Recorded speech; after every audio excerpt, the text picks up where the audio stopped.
Good afternoon, everyone. My name is Patricia Gagnon, and I'm one of the co-founders of Intellispark.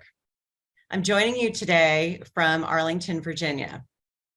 The topic for today's discussion, helping kids build resilience, is a topic that's very important to us here at Intellispark.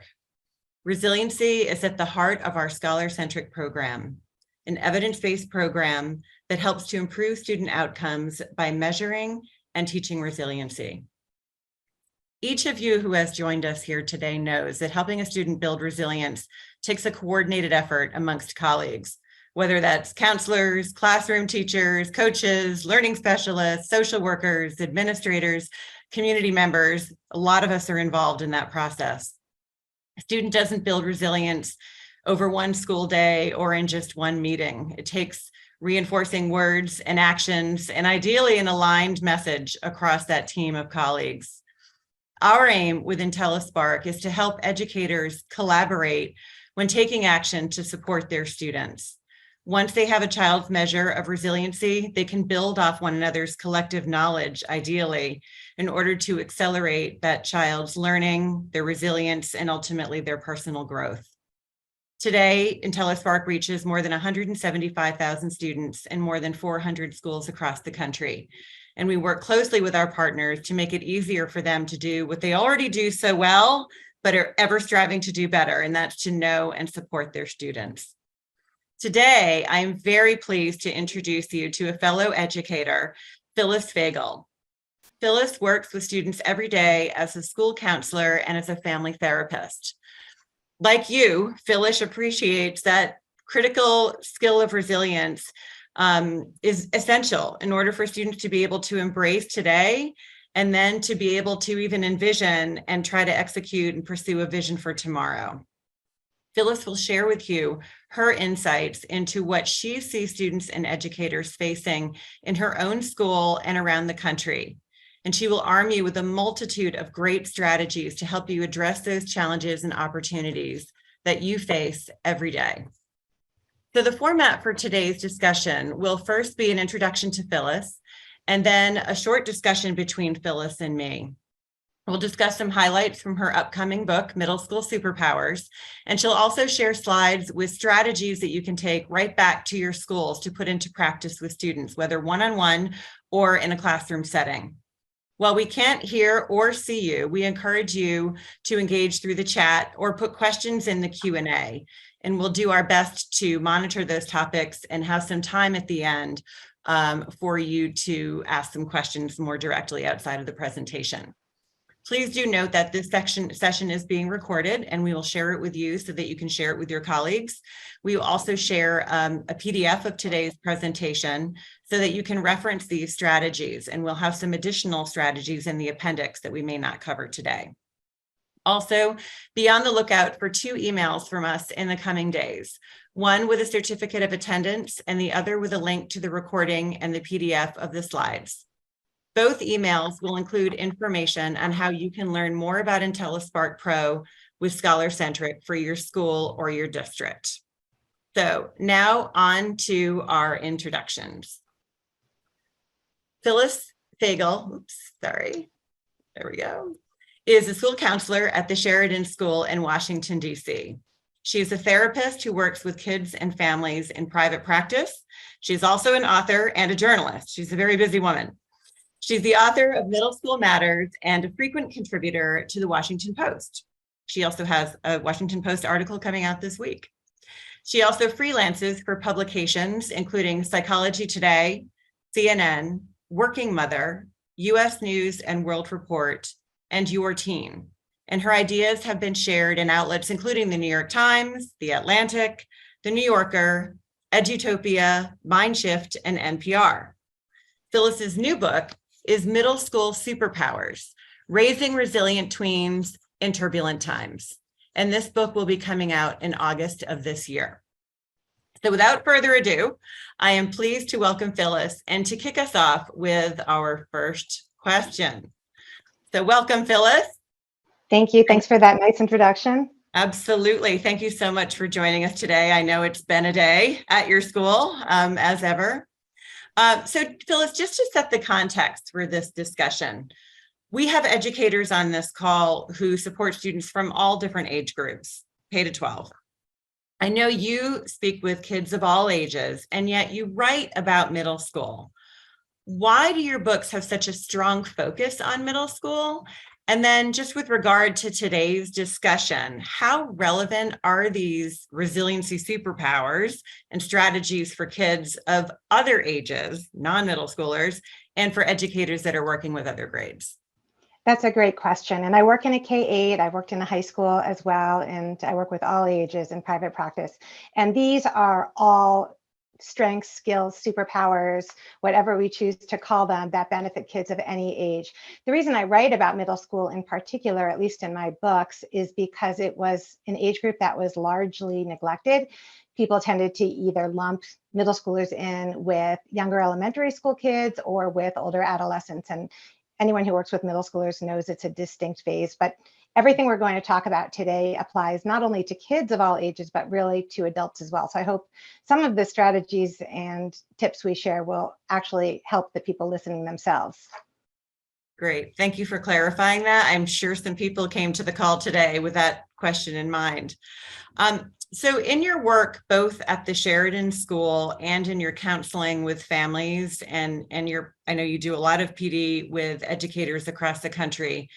Can you share with us what you're seeing with regard to students' social and emotional needs and well-being? And, if anything that you're seeing has changed over the past few years, which we know have been pretty unique. And as you answer that question, I'm going to share a slide again, which I know some people have seen before, but I'd like you to hear it with Phyllis's commentary in mind. So this illustration is of an iceberg, and it's an activity that I've done many times with students of all ages actually, but more so toward the upper end of elementary and middle school. And I did it because it was clear to me that kids were presenting one way. They looked like they were happy and smiling, but at the same time, they were having a really hard time staying grounded in their bodies.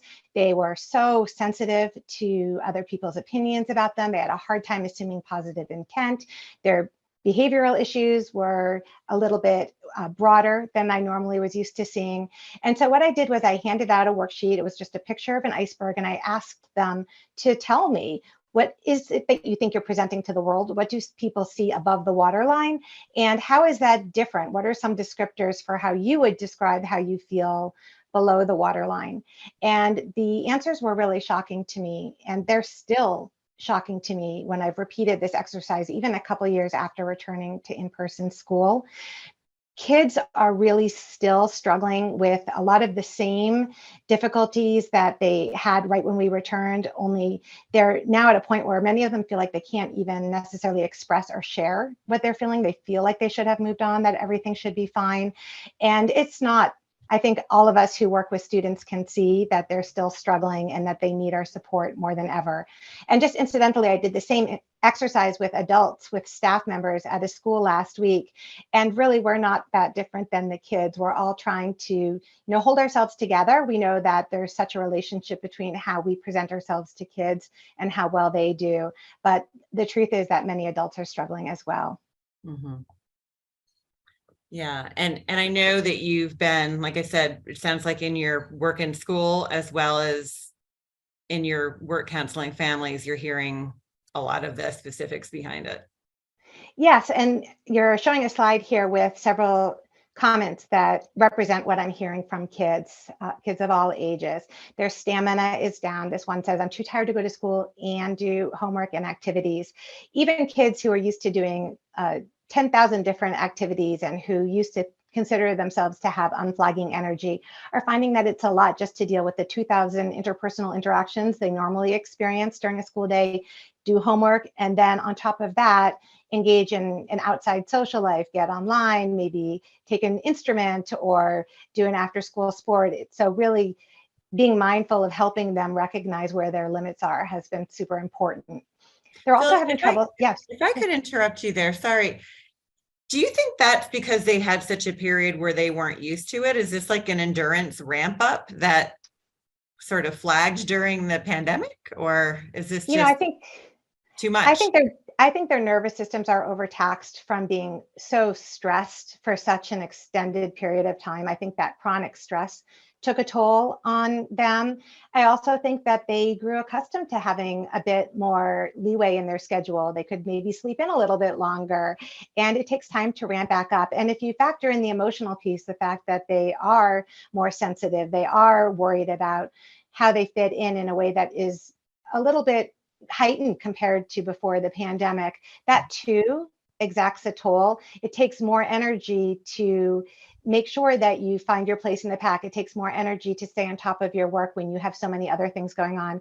And the world continues to be a little topsy-turvy. There's plenty going on right now. It's not like poof, things were better, and that there are still lingering impacts from the pandemic and lots of things going on in everything from school safety to politics to international affairs that kids are picking up on as well.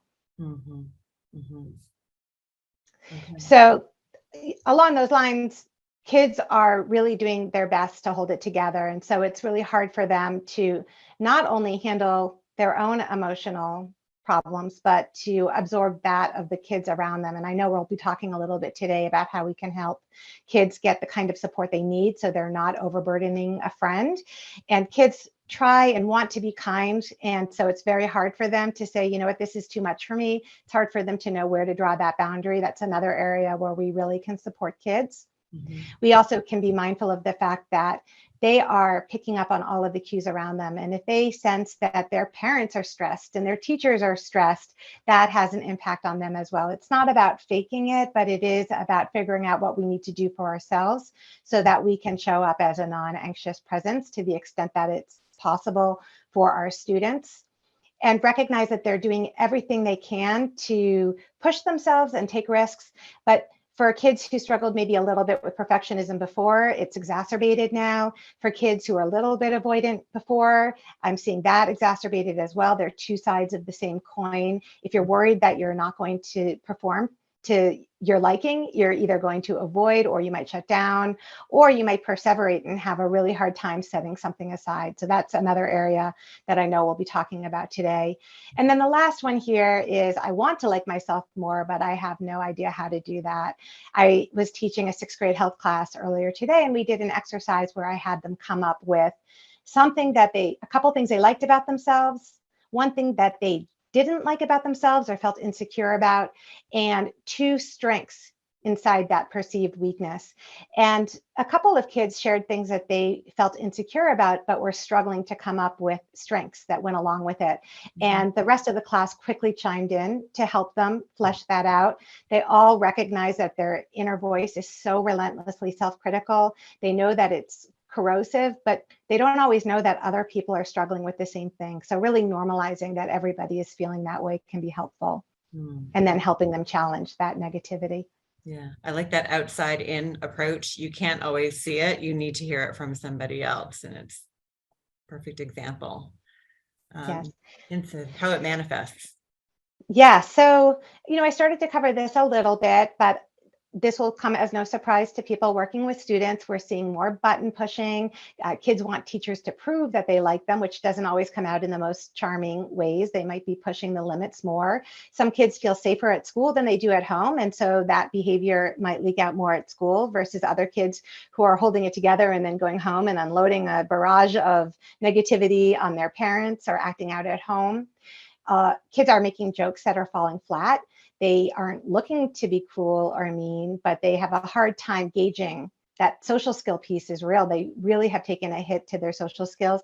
Those deficits show up in lots of different ways. There's more conflict. It's harder for them to forgive. It's harder for them to resolve an argument. It's harder for them to be convinced that other kids don't wish to harm them, especially when you're more sensitive and it feels like somebody is pushing against a pain point, teasing you for something that they, in your mind, they should know is painful for you, but really they don't know. They're so self-absorbed and egocentric, and so they're making a lot of mistakes. I'm constantly reminding kids that they're not trying to be mean, they're socially clumsy. And we know that kids' empathy is still developing, and these are real skills that we need to work on. as opposed to simply saying, be kind. It's not something it's something we have to operationalize and teach kids how to do. And then their executive functioning skills have taken a hit. One of the things I noticed when we first came back was that kids who had a pre-existing ADHD diagnosis in many instances were performing better or managing the demands better than kids who didn't, because they had some strategies on hand. These were things they didn't take for granted. Whereas kids who were used to holding lots and lots of information in their head were having a harder time. So really reminding kids to write everything down, have a way to look at it so that they're not forced to hold it all in their head, and so that you can clear out some space for all of those other demands that they're experiencing, the social demands. And then the last one here is that they have a greater need for reassurance, for affection, for affirmation. They're really constantly looking for the teacher, for their administrators, for their parents, for their friends, to help them feel like they're enough and that it's okay to make mistakes. This is not something that they are having an easy time doing for themselves. And that's always challenging for kids, but that has been particularly challenging. They're kind of all extreme versions of whatever the developmental phase is. If you're a tween, you're an extreme tween. So you're not only insecure and vulnerable, you're extra insecure and extra vulnerable. So they are themselves, but on steroids. So the least little bit of reinforcement, positive reinforcement, can go a long way because they're so sensitive and brittle in that way. That's right. And the reverse is true too. The smallest perceived criticism can actually just be their undoing for the whole day. It can take a whole day to undo that. So they are really not necessarily, like I said, accurately interpreting feedback. And so I know we're talking about that today too, but we have to be really mindful of the fact that they are so sensitive to the cues that they are picking up on or think they're picking up on in the adults around them. Mm-hmm. Well, and speaking of the adults around them, we know that we have some adults who are feeling a little brittle as well. And so before we dive into the strategies for helping the students, I wanted to ask Phyllis if you could just spend a little of time just speaking to how teachers who are asked to support students on the social and emotional front, how can we help them when they themselves are feeling a bit brittle? Yeah, and I love that you asked that question, because when adults are impaired, it really impacts their ability to support students. It impacts all of the same things: their executive functioning, their stamina, their ability to roll with the punches or to take feedback and interpret it accurately. All of those things become much harder. Even asking for help is harder if you're just trying to get through your day. So I'm really mindful that we have to do whatever we can to support teachers. And these are just some of my favorite ways to support teachers, particularly how administrators can support teachers. And you'll see a common theme, and that common theme is time. Teachers need time. They need time to plan. They need time to recover. They need time to address kids' needs. One of the bullet points on this list relates to giving teachers who are giving extra time to students to reward them with extra time as well. An example in my school was we have a couple of fifth grade teachers who were running a before school knitting club, and it was drawing a huge crowd of kids from all grades, lots of diversity, all genders. And they were coming because these two teachers, one was a third grade and one was a fifth grade teacher, were really warm and caring, and they were engaging in this meditative activity. And I think the kids recognized that it helped them start out the day in a way that just felt more grounded to them, that helped them manage all of the ups and downs a little bit more successfully. So an example with teachers like that might be taking away a duty or giving them found time in some other way. We don't always recognize that kind of time. And this is not something that every teacher is necessarily doing. So we want to reward those who are doing that extra emotional labor. Our lower school administrator last year she called herself the duty fairy. And she would just randomly pick teachers' duties to do for them. Or she would show up in a classroom and say, go to the restroom, take a break, do what you need to do. And even those really small gestures are so impactful and helpful. Teachers feel seen, and it addresses what they really need, which again is time. They also need to feel seen. So if you do drop in unannounced, leaving a short note is helpful, even if it's just to point out and one of the activities that you noticed that you thought worked well, but rather than just leaving and assuming they're going to assume that you had lots of positive thoughts when you leave, not taking that for granted, again, with the feedback, leaving nothing to chance. Interestingly, one of the ways that teachers feel most supported has nothing to do, you'll notice I don't have the word self-care here anywhere, has nothing. I'm not saying that it doesn't help to do yoga or get more sleep, eat well, all of those things are important, but actually one of the most impactful way to help teachers is very similar to one of the most impactful ways to help students, which is to normalize what they're going through and give them some structured support. There's an organization called Authentic Connections. It's run by Sanaya Luthar, who is a professor emeritus at Columbia School of Education, and she has trained facilitators who run virtual groups for educators that meet for several sessions, can either be teachers within the same building or teachers across the country at different schools if people are more comfortable doing it that way, but her research shows that that's impactful. If that's not an option, even identifying somebody and saying, will you be my go-to person? This is another Dr. Luthar tip. And then really committing to have one substantive conversation with that person once a week, that person who knows you, cares about you, and is rooting for you also is really helpful. So this is staff to staff, really. This so is what we say about students needing a connection, we need staff to feel like they've got their sounding board as well. That's right. That's right. And I think we also need to make sure that we're feeding teachers, intellectual soul as well. Often there's either useless PD or lots of changes to a curriculum or meetings that don't need to be held in person. Rick Wormley, who writes a lot about grading, one of the strategies he's shared recently that I really liked is to offer teachers PD in an area that has nothing to do with the content area in which they teach, just something that's going to get them energized about learning and connect them to the things that make them want to be a teacher in the first place, that make them enjoy learning, and to also be mindful of allowing them to choose the PD that feels useful to them rather than making all of those decisions for them. There'll always be some things that are non-negotiables. I think I've done, the bloodborne pathogens and the CPR, every year, but really being mindful of thinking beyond that and taking teachers' interests and needs into consideration when you're planning that PD. I like how you say that because it keeps the learning environment relevant for the teacher too. You want them to feel like they're owning their learning as well as the student. I'm going to shift gears a little bit, Phyllis, before we dive into the superpowers, and ask you, we know that a lot of counselors who will be listening to us today have massive caseloads, and it's hard to see how they would have the capacity to bring their expertise to the broader staff. What is that relationship, ideally, between a counselor and a classroom teacher and other staff so that the counselors can amplify their work and have an impact, and a broader set of staff can develop these superpowers? Yes, I love that. Develop the superpowers, rather. Yes, and I love that question because teachers are being tasked with being counselors right now simply because of the emotional needs of students, but they're not trained as counselors. And I recognize that's stressful. They often feel like they're out of their depth. For every teacher who feels really comfortable diving into the social emotional realm, there are 10 or more who really would prefer to just stick to their content area. So the strategies we'll be sharing today have more to do with things that are easier to implement in the classroom setting and ways to work with the counselor too. So a counselor can do PD, a counselor is a great sounding board. Teachers can say, listen, I'm working with this student and this is what I feel, this is what I'm pushing up against. Do you have any context?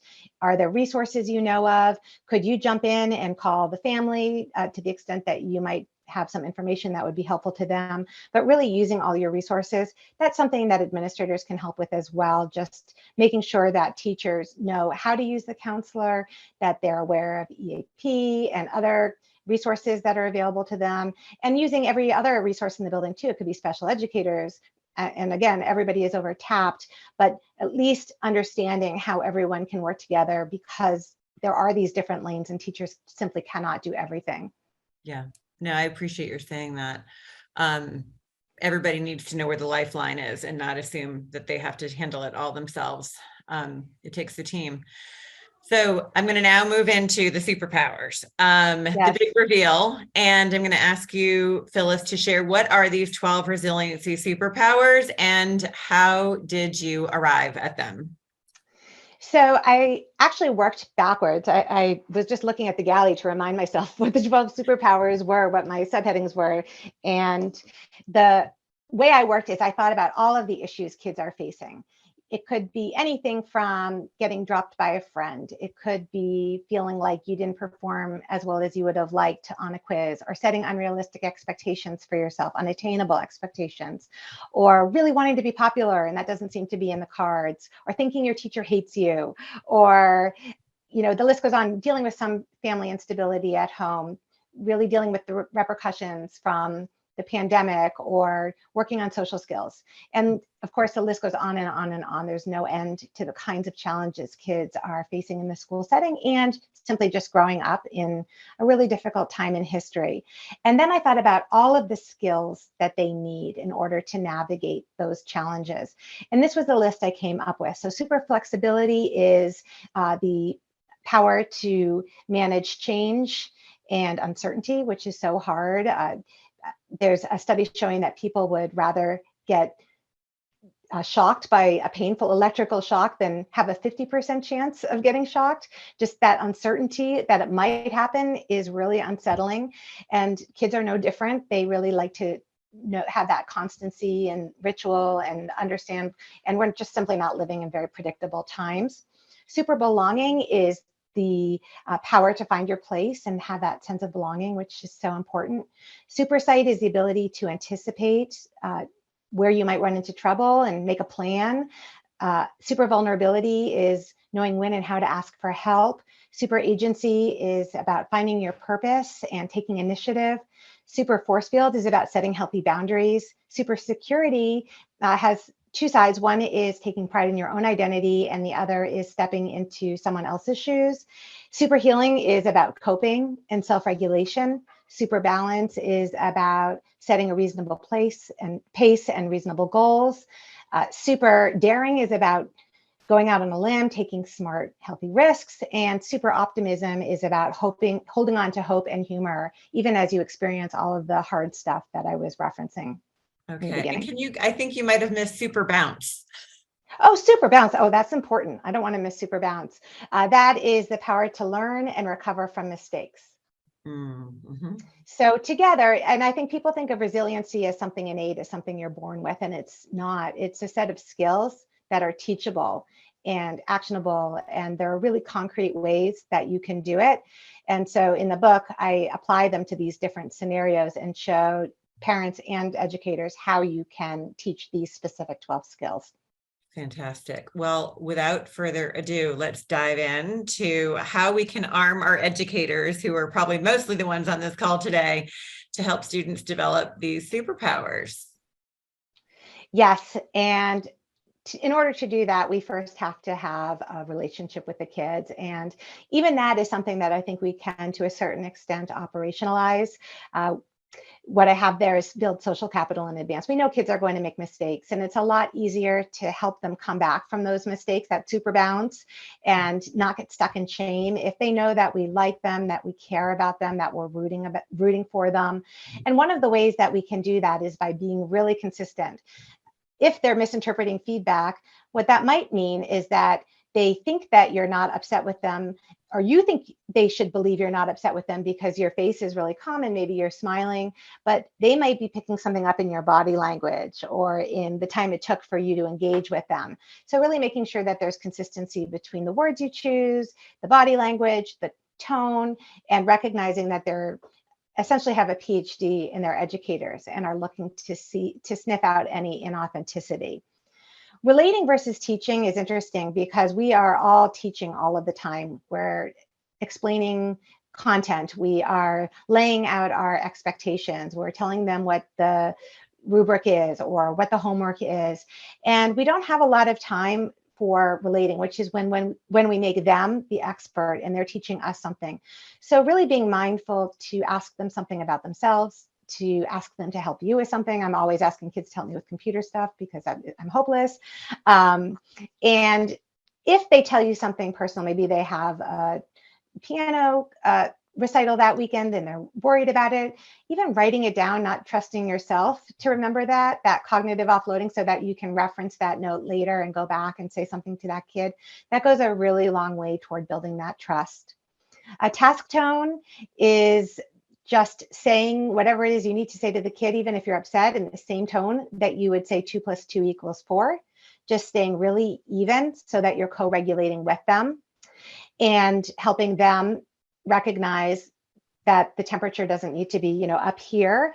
Mhm. You may need to take a break too. And one way to do that is to exchange phone numbers with a colleague. And if you have different schedules, you can text each other and have them come in and let you take a break at some point. That comes from Nashville. It's the tap in, tap out program. And in that case, when teachers did that, they found that after 6 weeks, the teachers no longer needed to use it, which is fascinating to me. But simply knowing that the help was there was enough for teachers not to tap into it as often. And I think that's true for kids too.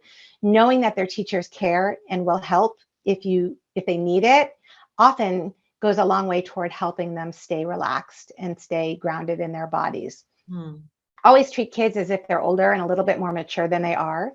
That doesn't mean that you're not nurturing, but it means that you are treating them as the expert in their own lives, that you're honoring what they're interested in, and that if there is a way for them to show you what they're learning that's helpful to them, but might not necessarily have been your first choice, that it's something that you're open to. If they ask you for an extension or something that you are inclined to just say no right away, force yourself to ask 5 questions first. Tell me more about why you need that extension, what's going on, just again to build that trust and help them see that you do care and you want to listen. You want to be forgiving. That I have the beginning of a quote there, where does good judgment come from? Experience. Where does experience come from? Bad judgment. So we want to be communicating that we expect mistakes. We understand that that's how they learn and that is not going to throw us. There's really nothing that can shock us. When they do make a mistake, we want to be criticizing them privately or correcting them, offering that feedback privately.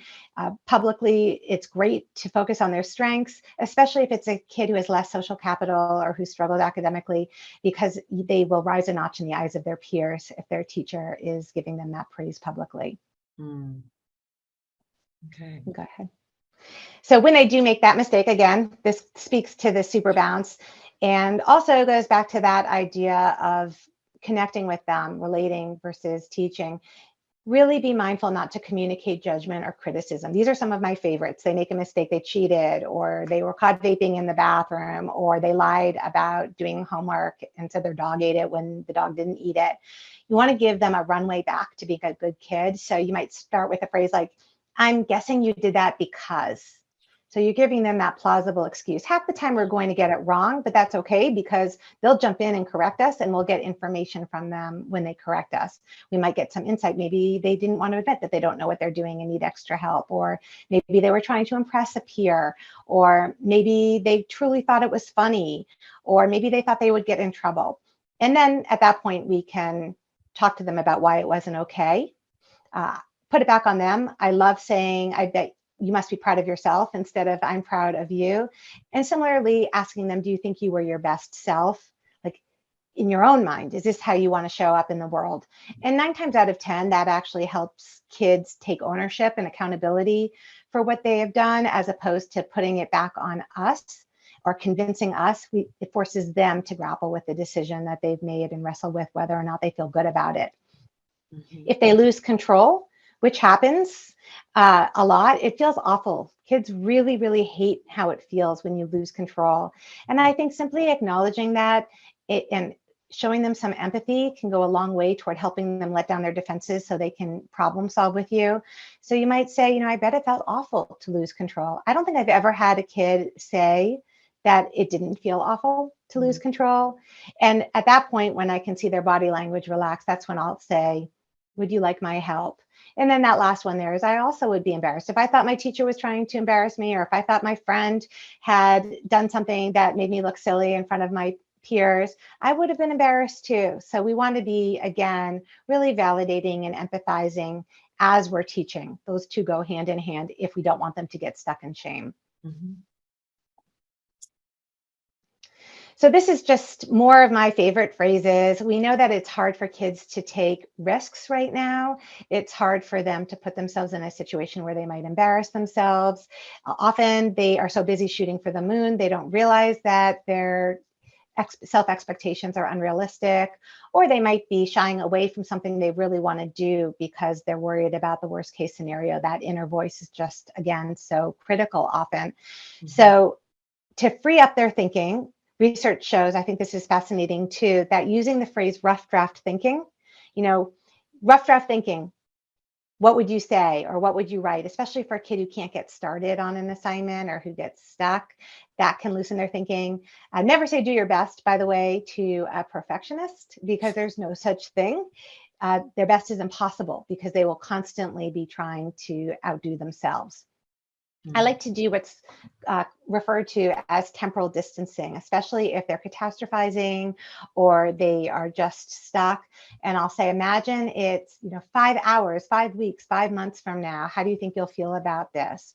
And we're trying to give them some emotional distance because it's really hard for kids to get out of their own head and to see things clearly. So sometimes even saying, how would you advise a friend is helpful. Again, that gives them some emotional distance. Visual imagery, you're up in a hot air balloon looking down. How do you see the problem from that vantage point? That can help as well. And then if they stick with it, how do you expect your comfort level to be with this if you do stick it out? Or what are some good things that can come out of this by doing it? And the answer might be simply, it's done. I don't have to do it anymore because I did it. But really helping them take a little bit more positive or at least neutral attitude toward whatever it is that they're shying away from. And questioning them, what do you think you should be accomplishing? I'll sometimes give kids a ladder, an image of a ladder with the rungs, and ask them to break it down into steps. And then sometimes I'll add another rung between each of those steps on the ladder if I think they're still shooting too far, too fast, and they're setting themselves up for disappointment. And then if they're going to that worst case scenario, put on that sentence stem, another possibility is, or some other possibilities are, just to help them with some cognitive flexibility to think more expansively. And they can also look back on other times when they've done hard things and ask them to reflect on that. And, what worked then? Or, what do you think helped you get through that particular tough task? Obviously, you're on the other side of it now. What did you learn from that experience? I think this is a great set of phrases because I think you're absolutely right. Students have a vision of just what it has to be and can't see anything in between. And I love that idea of, no, like you could put other steps here. Nobody has to jump to this vision right away, like scaffold it for them and give them permission to do that. This next piece here, I just really love, Phyllis, because, it's like the practice before the performance. Give every child a chance to step through an experience before it happens so that they've got a crutch to lean on here. So I love this one too. Yes, and these actually were both created. These from, well, the one on the right was a worksheet created by a third grade teacher at my school because she was noticing that kids were having a really hard time labeling their feelings, which is hard even for older students to do. And if you can't label your feelings with specificity, you won't come up with the right solution.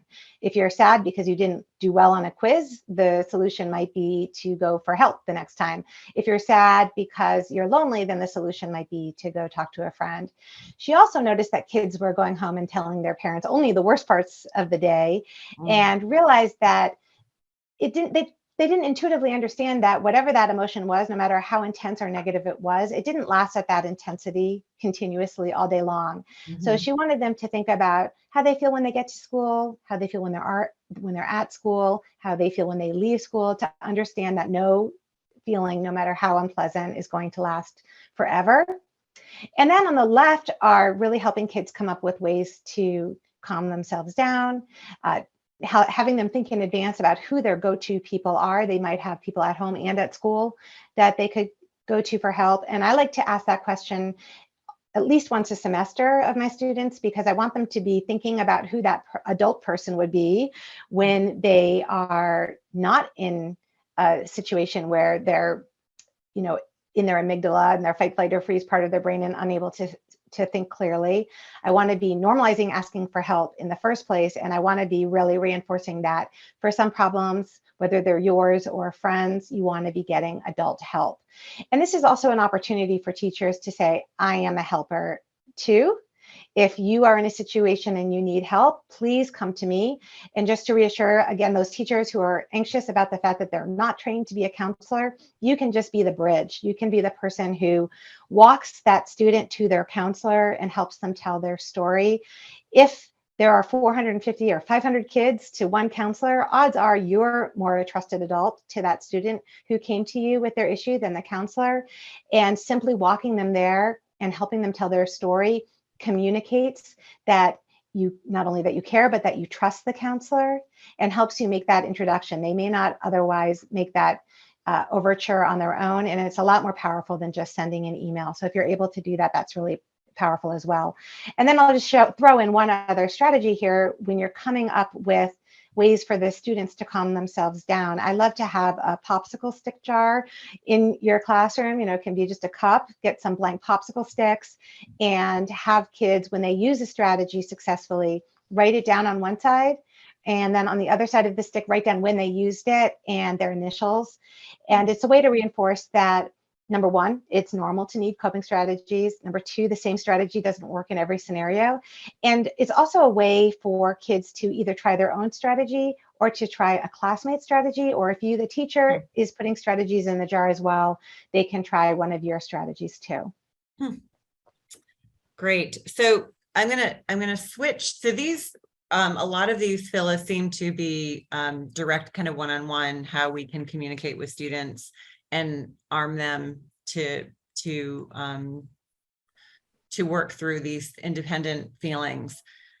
A lot of we know that one way to help students reduce anxiety throughout the school day is to create some consistency and alignment across classrooms, and to establish certain rituals and routines that kind of enable us to universally support students' social and emotional needs before we have to go into one-on-one. How do you create a classroom environment through these rituals and routines that will help students to practice or build on these superpowers of resiliency? Yeah, so I think there are a lot of ways that this can be accomplished. The first one here is to come up with class norms. I teach sex ed, health and wellness, and on the first time I'm in the classroom, I always come up with class norms, even though the teacher has their own class norms with the students. And then I reiterate them every time I'm in there. There's no such thing as too many reminders. But what's helpful about that is that when somebody violates that class contract, those rules that you have decided collectively are important for you in that classroom setting. Our math teacher has her math classroom rules that she came up with each of her classes. And the different classes might have different rules, and different sections. But once you have those rules, then you have the ability to say, you know what, that is inconsistent with our class values. That's not okay because, and that common language can be really useful. And just a shorthand for reminding kids of your expectations for yourself and for one another. I think it's also helpful to, and this is a twist on treating kids as the experts in their own lives, but really allowing them, giving them an opportunity when something comes up in the classroom setting that isn't working, especially socially. It could be group projects are not going well. It could be that somebody is not pulling their weight, to come together and come up with solutions. One of my favorite ways to do that is to have kids first meet in small groups to talk about whatever problem it is that they identified. And then once they come up with a list of strategies, have each kid write down those, have them take the strategies, which are each on separate sticky notes, and put them up on the classroom walls all over. And then have everyone individually walk around and pick their favorite solution to whatever that problem was you identified. And then the students can read the sticky note that they picked up. It might be theirs, it might be somebody else's. It's a great way to get that consensus and have everybody have buy-in. A teacher does not make the culture. You really need everybody to be participating in creating that culture. We want to be setting them up for success too. Success begets success, which means giving a lot of space for kids to show what they've learned in multiple different ways. The more that they can take those incremental risks and see that they are successful, the more they'll be willing to take bigger risks.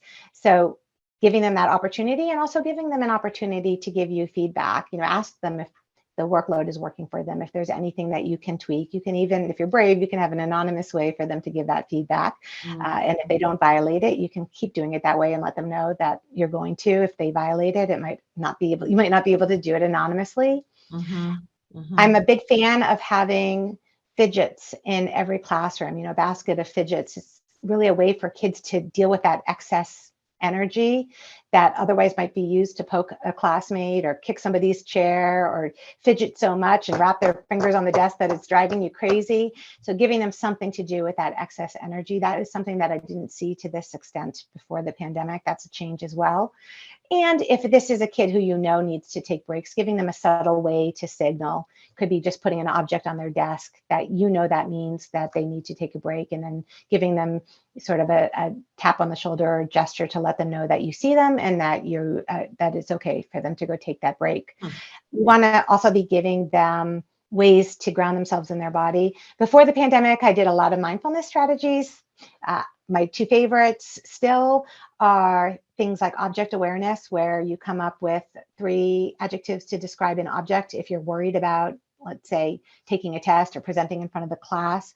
And what that does is it turns on your prefrontal cortex, which turns off the fight, flight, or freeze part of the brain, like a light switch. So that's been really helpful. I also love to have kids retrieve language by counting. And one way they can do that is by taking a lap around the hall and counting their footsteps. I ask them to report back how many footsteps there were, so they really stay focused on the number. But even more powerful than mindfulness strategies are strategies that activate the parasympathetic nervous system. And the 4 that I've been using with kids with the most success, and I think the reason they're so successful is because kids, number one, they're things that they can easily do unobtrusively and maintain their dignity, do it in place. But also, I think simply having a repertoire of things you can do if you don't feel regulated, just knowing those are in your toolbox in and of itself can make you less stressed, because you know that you can attend to your emotions if you do start to feel out of control. So the 4 are either giving themselves a tight self-hug, having them press on the acupoint but below the thumb for a few seconds on each hand, tensing and releasing their shoulders. And if they do need to leave the classroom, they can splash cold water on their face. So those are all some of my favorites. We also want them to feel like they have a lot of responsibility, finding ways for them to teach younger kids, teach the teacher something, lead a class, lead an assembly, come up with a fundraiser or a project that they're interested in, some area that they want to do some activism in, but giving them those opportunities to feel like they can make a difference is really helpful. And the fact that they're so completely obsessed with their social lives right now makes a lot of sense, because they are trying to make up for lost time. They are trying to bolster those weakened social skills because they're more insecure. They're more desperate for that connection. Instead of fighting it, really use it in the service of learning, finding ways for them to do turn and talk or group projects, or do anything that really involves talking to one another as part of the classroom routine. Even having a time at the beginning, and I know we're going to have a slide on this, so I won't get into it, but even setting aside time for them to have social time. One of our math teachers always will strike a deal with her students, if these are middle schoolers, where she will say, I know you want to talk to one another. This is what I have to get through. If you can really be attentive and we can get through X, Y, and Z, I will give you 7 minutes to socialize at the end, which is just a much more direct way to honor that need to socialize with one another. And then these are 2 ways to help kids take a break from worrying that I like to have on hand. One is a worry monster. It's just a stuffed animal. You can get it on Amazon with a zipper mouth, and kids write down the worry and feed it to the monster. I got that for younger students, but it turns out that middle schoolers love it too. If they're too sophisticated, you can get a mini manual paper shredder. But it's really just a metaphor. You really want kids to understand that it would be exhausting to be worried all the time, giving them permission to take a break from that worrying. I will at home write down something on an index card that I'm worrying about, open my freezer and tell my kids I'm putting it on ice. We have to remind ourselves to take breaks from worrying too, and remind them that it's okay to make mistakes as well. That's a loaded slide, but thank you for unpacking it there. This one I love as well, especially when it gets to some of those academic concerns. Yes. So some of these are classroom specific as well. Really making a concerted effort to track incremental progress. It could be that you have a portfolio. It could be, if it's PE, that you're taking a video of their skills that you are showing them how they're improving. But it's really powerful, especially if you think you should be achieving something that you're not, to see how far you've come. To kids so easily forget where they started and can feel like nothing is good enough. So really tracking that progress and giving them that evidence of their progress is very motivating. Mhm. It's also helpful to have them look at something that's scary or risky, as opposed to starting from a place, if you're encouraging them to adopt what's called an opportunity mindset, to sort of reframe it as excitement. And research shows that that can be helpful as well. I had a student, this was a third grade student, who was anxious about participating in a piano contest that she was doing that weekend. And I said to her, there's research by a professor, a cognitive scientist named Cyan Baylock, and she has found that if you start to choke or have performance pressure, it's really helpful to either just to think really hard about your pinky toe, or do something, sing something mindless like happy birthday. And she looked at me and she said, I might need to see that research, that so-called research to believe you. But really giving kids as many concrete ways as we can to help them get over their fears so they can take risks. I think we as adults tend to really underestimate how hard it is for kids to take risks. And often we enable them. There's some learned helplessness or some avoidance, and we allow them to opt out completely. And we really don't want to be doing that. I'll use the example of a 504 plan. Often what we'll do is we'll write the 504 plan, and let's say a kid has test anxiety, maybe we have them take the test in another room. And then we revisit that 504 plan in a year. And in the interim, they just take the test in another room. What we really want to be doing is building in those incremental steps that they're going to be taking. So maybe that's where they start, but in 6 weeks, we're going to move and have them maybe take the test in the room, but faced in a way that their back is to the classmates who are flipping the pages, and that makes them anxious. And then ultimately you're working toward having them take the test just like every other student in the class. But the only way to help kids build their confidence is by proving their competence. And we don't do that unless we push them at a comfortable speed. So I'll ask kids to rank their risk on a scale of 1 to 10. Then I'll ask them if they say it's a 9, I'll ask them what is a risk in the 4 to 7 range. And then once they have that 4 to 7 range, we'll start there. And I don't care how silly it is. I had a student once say she would do her presentation in front of the class as long as her back was to the class, literally standing in front of the class with her back to the class. Great, let's try it. So really working with the kids so that they're taking those comfortable risks. And Phyllis, having them, just so that yes. I would love to leave a little bit of time for Oh, questions. okay. And we're coming close to the end here. Is there one more on this page that you would pull out before we kind of jump to questions? I want to leave a little bit of time. Yeah, I would say the last one I would mention here is simply to be mindful of kids who struggle socially, and be careful not to overburden the 1 or 2 kind kids in the class who you might be tempted to always make their partner, because they'll be kind to that kid who either struggles with social skills or is just a lot for one target friend. They're far better off having lots of brief structured interactions with lots of classmates, so that you preserve the possibility that they will in time have the skills to have a real friendship with those kind kids, instead of maybe driving them away. That's great. Thank you. There is so much I know to share, and I'm going to stop sharing for the moment, just so that we can field some questions from the crew. And it looks like some of our questions have been answered. I did see something, Phyllis, where people were interested in having more of a printout of what those superpowers were, because we went through them pretty quickly. So I think before we send out the presentation, we can maybe put a little bit of a definition next to those before we send those out, because some of them are a bit intuitive, but some of them I definitely want to make sure people are comfortable. Are there any other questions that people would like to put in the chat for Phyllis? Certainly everything about which she spoke will be these superpowers are mapped to some of the strategies that she has shared with us during this session. So when her book comes out, you will have and it is available for pre-order now. So it's available on Amazon, and I think they list the 12. They may list the 12 superpowers on the Amazon site as well. I'm not 100% sure, but we'll make sure that we flesh out that slide. Yeah.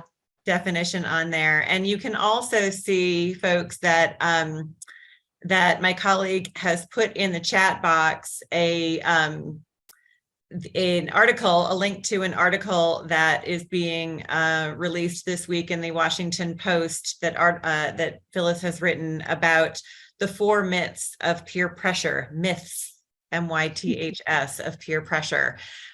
So be on the lookout for that as well.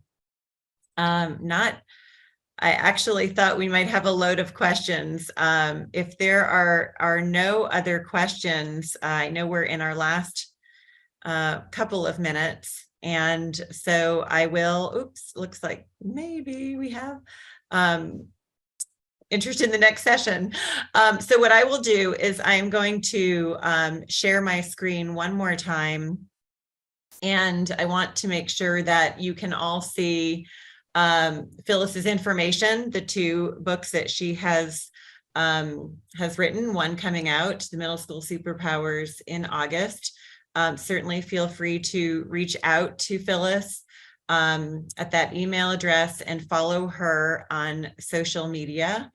And Phyllis, I just want to say thank you so much for everything you've shared today. You are a wealth of knowledge, and I love that you've got daily experiences to draw from in this case. I also just wanted to make sure that our audience could see how to reach us at Intellispark if you're interested in learning more about scholar-centric, whether our evidence-based resiliency program, or interested in the broader platform, which allows you to take action to support students holistically once you know their resiliency measures. Please feel free to follow us on social media or reach out to us here. And then lastly, I did want to make sure you're aware of an event we will be co-hosting at the end of March with our partner Zello. This is a remote roundtable that will be hosted by Jeff Harris, the president and co-founder of Zello. It'll be called SEL and the Whole Student Approach to College and Career Readiness. And we will be featuring a partner district, Huron ISD, an assistant principal and 2 counselors, as well as Matt Coleman, who is the CEO of Inflection, and he will be sharing research, his thought leadership about this particular space, the intersection of social and emotional well-being and readiness. So we hope you will join us then. And again, want to thank you all for joining us today. Phyllis, really loved hearing your tips and tricks, and there's a lot to unpack, so we can't wait to read the book. But thank you so much. Thank you.